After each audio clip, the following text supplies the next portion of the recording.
வணக்கம் குழந்தைகளே. Kids story time தமிழுக்கு உங்களை அன்புடன் வரவேற்கிறோம். கதை நேரம். இன்று நம்முடன் இருக்கும் கதை அணியும் ஆப்பிளும். வாருங்கள் கதையை கேட்கலாம். அணி ஒரு சிறிய புத்திசாலி எறும்பு. அது ஒரு ஆப்பிள் மரத்தடியில் சந்தோஷமாக வாழ்ந்து வந்தது. ஒரு நாள் காலை அணி ஒரு பெரிய சிவப்பு ஆப்பிளை பார்த்தது. இது ரொம்ப சுவையான ஆப்பிள் போல இருக்கே என்று அணி அசந்து பார்த்தது. அந்த ஆப்பிளை தூக்க முயற்சித்தது. ஆனால் அது ரொம்ப பெரிதுதானே, அணியால் தூக்க முடியலை.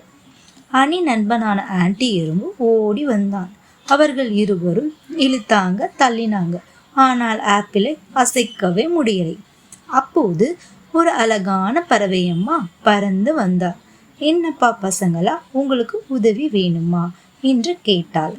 ஆமாம் பறவையம்மா, தயவு செய்து எங்களுக்கு உதவி செய்யுங்கள். பறவையம்மா ஆப்பிளை எறும்பு வீட்டிற்கு கொண்டு சென்றாள். அங்கே எல்லா எறும்புகளும் ஒன்று சேர்ந்து பெரிய ஆப்பிளை சாப்பிட்டார்கள். அவர்கள் மிகவும் சந்தோஷமாக இருந்தார்கள். கதையின் நீதி: ஒருமித்தால் எதையும் சாதிக்கலாம். பாய் குட்டீஸ், நாளை சந்திக்கலாம்.